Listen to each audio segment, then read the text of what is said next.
Hi guys, my name is Sherry Batsure and you're welcome to my YouTube channel.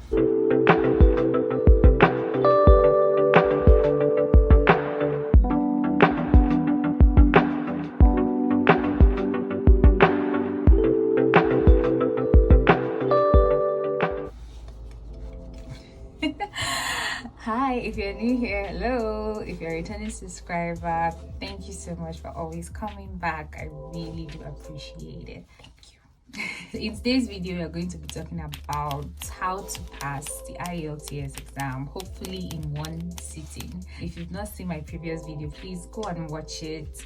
I talk about Ielts versus OET, all right? And hopefully once you've decided which exam is best for you, you can now start sourcing materials to help you prepare. So if you've decided or you are considering using the Ielts exam, this video is for you. There are a lot of materials and videos online that can help you prepare. So this is just mine, and I'm just going to share some tips I've learned and some that helped me while I was preparing for my Ielts exam. Okay, so let's dive right into it. All right, the first tip on our list is to learn the structure of the exam. Ielts is divided into listening, reading, writing, and speaking. These are the four main sections or modules of the Ielts exam. You have to find out how long this exam is going to take in all. How many days will you be able to write the exam? Or how many questions are in each section? What are the formats of these questions? Now, for example, you have multiple choice questions and true, false, not given questions. So take your time to learn the structure of the exam, find out the question types, the number of questions, and the order in which the exam flows. That's the very first step. It is very important to know what you are preparing for. Okay, so that's tip number one. Now the next tip is which is also very important: set a goal for yourself. People use Ielts for various purposes, so find out the score that is needed for whatever purpose you are deciding to use the Ielts for. Now, in my previous video, I talked about using it for Plab or GMC registration. Now, you need a score of 7.5. Okay, so find out the scoring system, find out how this exam is marked, and find out the score that is required for whatever purpose you want to use it for. Now set a goal that is above that score. So like the example I just gave, if it's 7.5 you're looking for, set a goal of 8 or 8.5 and work with that. Okay, so that just in case you can still have, if it's that bad, you fall on the exact score that you need. Okay, because there are other factors that can affect you during the exam. It's different when you are just there practicing and when you're actually in the exam hall. Okay, so that's the second tip. It's really helpful. Set a goal. It gives you kind of like a clear path and a vision to what you are aiming for. Okay, now the third tip is to build or improve your vocabulary. Now, building your vocabulary can help you in all the modules, from speaking to reading to writing and listening. Okay, so building your vocabulary is one of the very important tips for this exam. Now, when I say build, I don't mean start looking for big words. Don't you know that you have to add the appellation Esquire to my name? That's not what building your vocabulary means. Okay, it involves learning the right words to use in different aspects or different sections or different topics. Okay, so learn like medical terms to use to describe medical things, engineering terms, architecture terms, technical terms that you can use to describe different topics. Now, you can't be talking about houses and you're using a different word. There are some vocabulary that are built around certain topics. So that is what I mean by building your vocabulary. So learn in sections. So for example, you learn today words used in a school, words used in agriculture, words used in medicine. Just pick one or two. It doesn't have to be anything grand. Pick one or two, okay, and put that in your vocabulary bank.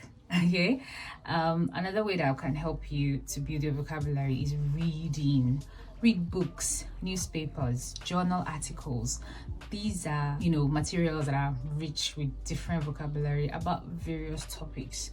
Okay, this would also help you to build your vocabulary. Then you can also listen to news.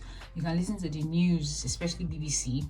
Learn how they describe different situations, and it will also help you in your listening, because you're also hearing different accents, you're hearing the way they are pronouncing the words, so that you won't get thrown off. Okay, so building vocabulary is really, really important, and it's going to also help you while you practice, because these are the things you've learned, the things you've heard, things you've read. You're going to now put it into your practice. Okay, so now this brings us to the fourth tip, which is practice. Practice. Have you ever heard of practice makes perfect, try and see? Okay. So please practice. Now, this is the most important tip, if you ask me, of the exam. There's no way you can write IELTS and pass once without practicing.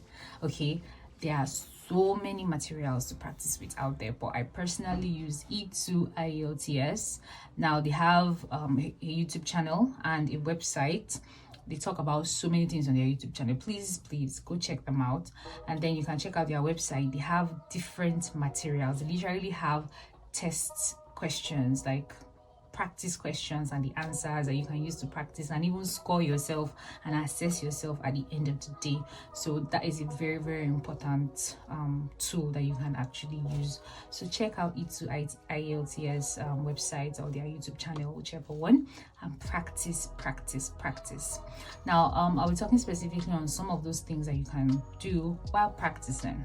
Now, for writing, please, if you are using a paper-based exam, please print out sample answer sheets and write it.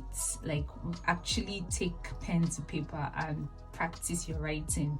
Okay, because if you use your phone or your laptop to practice, on the exam day you are going to be given a sheet of paper and a pen, you write. So those are two different settings. Okay, so if you are doing paper-based, please print out sample answer sheets and actually write.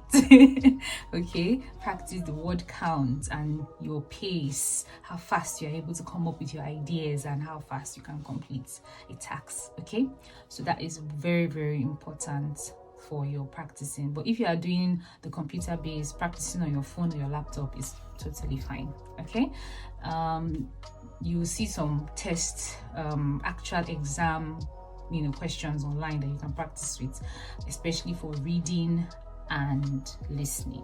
Okay, I'll come to practice tips for speaking much later. All right, but let's move on to the next tip. Now, the next tip is for reading. Now, practice reading techniques. Now, for reading techniques, we have things like skimming and scanning and section reading. Now, what section reading means is just your ability to be able to read long text or a chunk of text in sections, so paragraph by paragraph, to answer the questions that follow. So I personally love that technique because it kind of like it's made me faster, and I was able to just read a particular paragraph and I'm sure that I've answered all the questions in that paragraph instead of going back and forth and wasting time. Okay, so please practice different reading techniques. There are so many reading techniques out there, but the ones that are really important are skimming, scanning, and section reading. Okay, so please practice reading techniques, or learn them if you've not been using them before. Okay, now the sixth tip, which is directly linked to speaking, but it can also help in all sections of the exam, is ask for help. Now, you would need someone to be able to practice speaking with, but that is not always the case. Okay, but if you don't have someone to actively do it with you, you can record yourself and send it to someone to assess you. Okay, but please don't be shy to ask for help. There's like nobody that would not want to help you, especially friends and family. And if that is not the case, you are in isolation, come online and ask for help. Okay, I think there are online tutors or people that offer tutoring services online. Might cost you a bit of money, but it will be worth it in the end. Okay, but please practice, and ask for help while practicing. You can also tell your friends and family members that you only want to speak English during the time you're preparing for the exam up till the time you take the exam. So please, that is also one very important point. So tell your friends and family members to cooperate with you, that anytime you see me, just speak English to me. That's all I want to speak now, okay? To do you a whole lot of good, all right? To practice your speaking and also build your vocabulary. So if you know anyone that is particularly fluent in English, please speak to that person, have discussions with that person, try to hold conversations with the person. Even if it's not, 30 minutes to 1 hour every day, it's enough for you to do that. Okay, so ask for help when you feel overwhelmed or you don't know where to start. You can come online. There are lots of materials and supports for you online. You can ask someone you know that have taken the exam, or friends or family members that can assist you. Okay, now the last and final tip is be gentle. Okay, be gentle on yourself. Don't be too hard on yourself. Don't beat yourself up. Just practice. Okay, you're not going to get it right the first time.